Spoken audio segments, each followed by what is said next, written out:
All right, guys. So we are going to start our kaleidoscope today. A kaleidoscope, remember, is a repeated image that kind of uses symmetry to kind of repeat and connect all the way around. So I'm going to show you how to make one on Photoshop, and they turn out pretty cool. So this is step 1 of 2. So there are 2 parts to this tutorial. I'm going to break it down in 2 separate videos. Okay, so hopefully by now you have downloaded and opened the template that I sent you, and this is the template. It has these blue lines. Kind of splitting diagonally through your square template that I gave you. So to do this, all I did was I created a square piece of paper. So I went to new blank file, and I made it 10 by 10. And then I basically just drew these lines in as shapes. So you can see them here, and that layer is actually locked because I don't want you to touch it for now. We'll touch it later when we're all done. Okay. The next thing you're going to do is you want to make sure that your rulers are turned on. Mine are turned on. I'm not sure if yours are, if that's a default setting from the file that I made for you. But if you need to check, you go up to View up here and make sure your rulers are selected so that they show up on the top and the left side of your panel. Now, why we need them is we are going to learn how to make guides. Okay, these are invisible lines that no one can see. So right now we can see these diagonals, but we're going to put in guides that will only be visible to us in Photoshop. They will not print, they will not save on a JPEG or anything like that. So what you're going to do is you're going to go up to the top ruler first, and you are going to click and drag. And you want it, if you see that y-axis showing up, you want to get it to the halfway point. So that's 5 inches, and then let go. And it should kind of snap into place, but you want to make sure you really get that on the 5 inches. If you don't, you can use this cursor. So this is a move cursor. This is a kind of up and down cursor, and you can adjust it that way. But hopefully you got it right the first time. Okay, then you're going to go over to the left side. In your rulers, and you're going to click and drag, and you're going to look for that 5 inches again. So you want to make sure it's on the money 5 inches. That way, if I zoom in on the center, you should be able to see up and down, really skinny cyan lines, and then those 2 thicker diagonal lines that we put in place earlier. So this is our template that's going to help us understand where our kind of photo goes and where the pie pieces are to be flipped and rotated later on. Okay, so those guides, like I said, you can see them all the way across or up and down your screen. They will not print. We don't have to worry about them ever. So you don't have to worry about turning them off later or anything like that. So it's kind of cool about guides. A lot of times I'll use it if I'm trying to line up text or something like that. Well, I'll pull down a guide so that everything can line up on that same line. Okay, so again, that's up to rulers, turn those on, and then click and drag to create those templates for your photos. Okay, so if I'm going too fast, pause the video.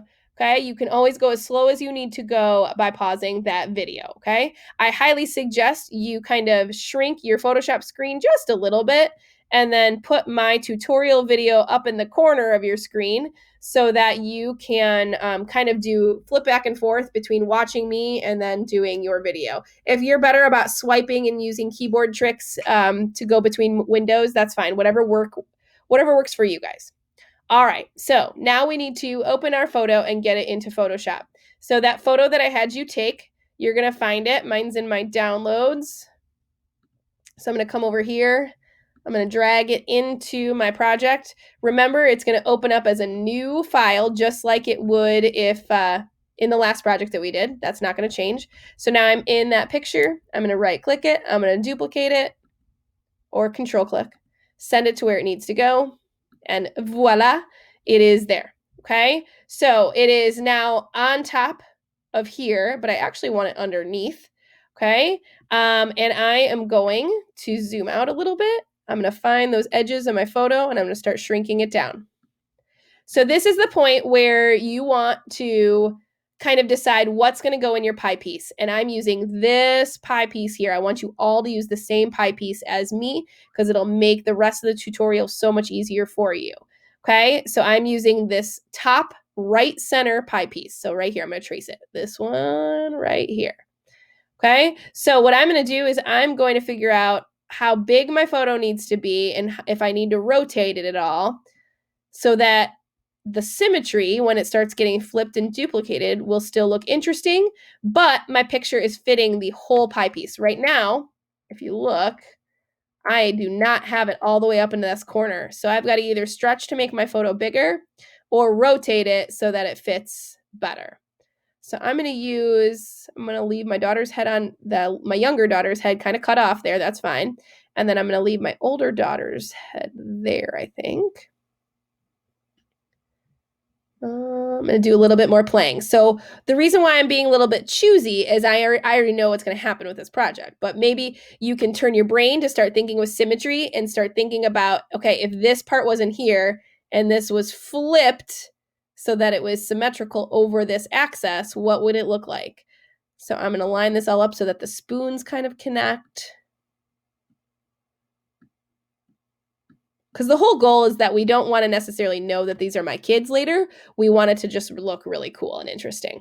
All right, so I'm happy with that. I've filled the entire pie piece, so I'm good to go there. So I'm going to hit the green check mark or hit return. Okay, so you can see that the photo in the layer is pushed to the side.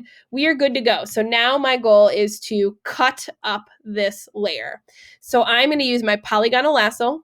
So click your lasso tool here and make sure it's on the polygonal tool down here. And I'm basically going to trace over my cyan lines. And I'm going to get my head real close like I was doing in the last tutorial.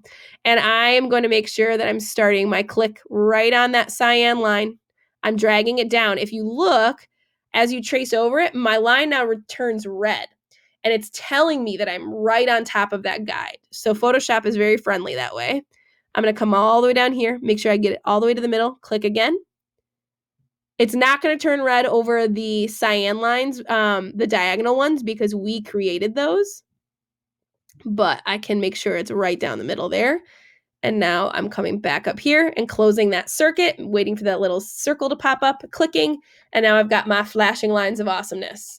All right, so I have selected my pie piece. Again, I used my polygonal lasso, clicked carefully to make sure it was right on the money. And now I'm going to go to select inverse. So now it's selecting everything but the pie piece. And I'm going to hit delete and voila, I have my piece of pizza or my slice of pie or whatever you want to call it. All right, so here's where it starts getting cool. I'm going to hit Command D, so I'm deselected. Don't worry about this line. It's just a Photoshop bug. It's stuck there, but it's fine. I am going to come over here to my layers box, and this is where we start to really cruise. The hard part is completely over. We have done all the difficult steps. So if you've made it this far, hurrah, pat on the back, here we go. We are going to duplicate the layer. Okay, we are keeping it on the same layer, so I'm not worried about sending it anywhere. But now I need to flip this over my vertical axis here, or axis, sorry. I'm going to go to Image, Rotate, Flip, Layer, Horizontal. Okay, flip, layer, horizontal, meaning I'm going to go left, oops, sorry, in the camera, left to right, left to right. If I go vertical, it goes this way. Da-da-da. There it is. Okay, so I know there's this weird chunk of photo here. Don't worry about that. That's going to go away in a second. So I'm going to switch to my move tool, and I'm going to drag my other pie piece over here. Now, this is the second part that gets a touch tricky, but I promise you, as long as you take the time to do it right the first time, then we're good to go. I'm going to zoom in. I'm using my Command plus, and I'm going to use my keyboard arrows. So those 4 arrows underneath your Shift key on the right side of your keyboard. And I'm going like 1 pixel at a time, essentially. So my goal is to have everything line up seamlessly. So if I look up and down the photo, all of these little wrinkles in her shirt line up. Her hair touches and lines up. Everything is perfect. So here's the way for you to check that. So I'm going to turn off my eyeball on my diagonal. And I'm going to just zoom in as far as I can without it getting super distorted. And I'm looking at those pixels. So I was over a little bit too far to the right. So I'm using my keyboard to knock me back to the left a touch. And then I had to go up 1 notch. So now if I scroll up, everything is perfectly in line, seamless, looks like it was always made to be that way. That is your goal. Okay, so I can even go all the way up, but once you go a little ways, you should be able to tell. So it's usually easy to tell when you have lines, kind of like this, where they kind of angle the same way. If you are even the slightest bit off, it's going to cause problems later on. So you really want to make sure that you take the time to slow down and do this step right. And then once you're good, you can zoom back out, Command minus on your keyboard. And then I'm going to turn my guides back on.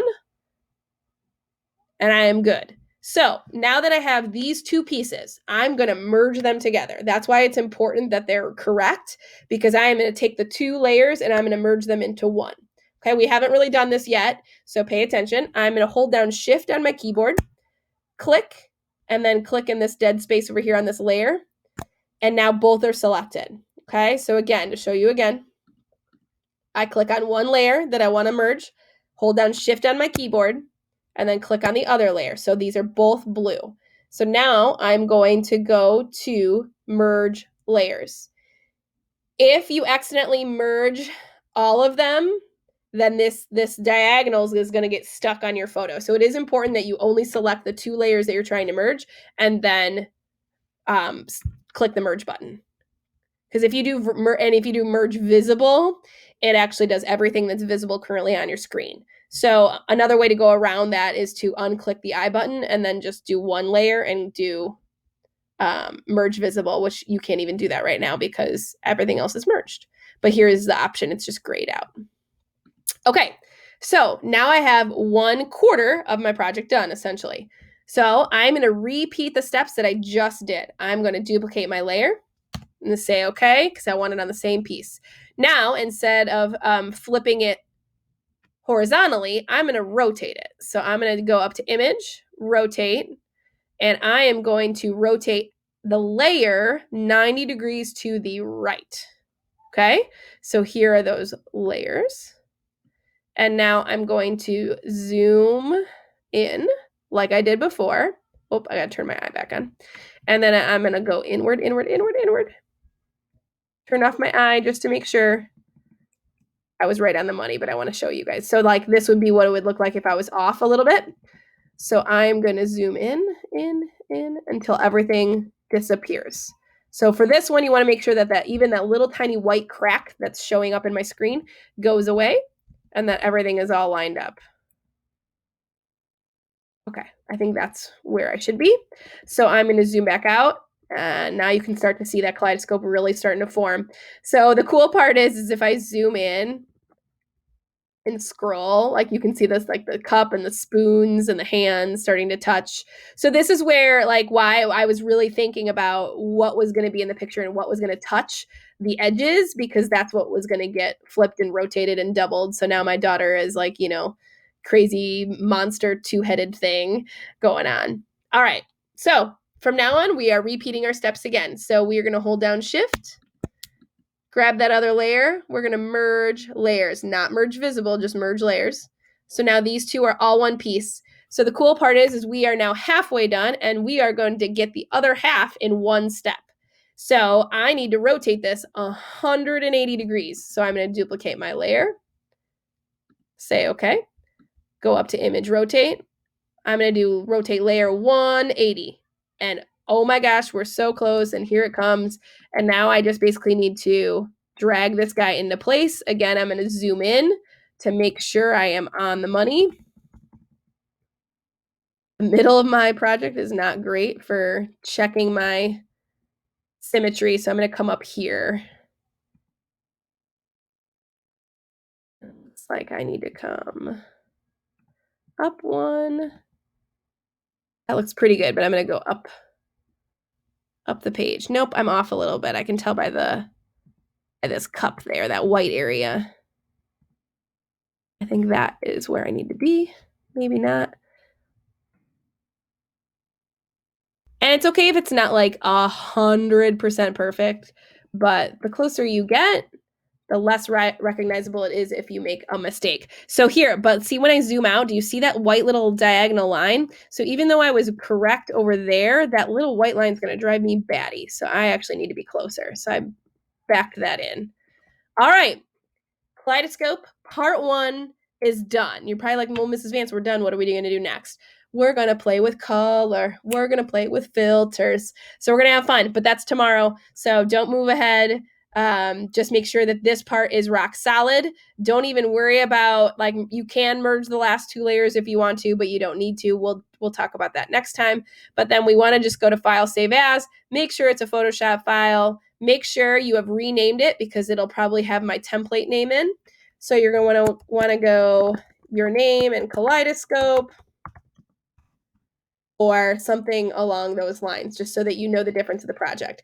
Okay, some of you were turning in stuff that says like Photoshop 1, Photoshop 2. You're going to get super confused. Make it a little bit more detailed when you name your file so that you understand what you're opening and when you're opening it. And then I'm saving my stuff to the desktop, and then I will drag it into my documents folder once I'm done with this unit. But however you organize yourself on your computer is up to you. Just make sure you always know where it is. All right, guys, that is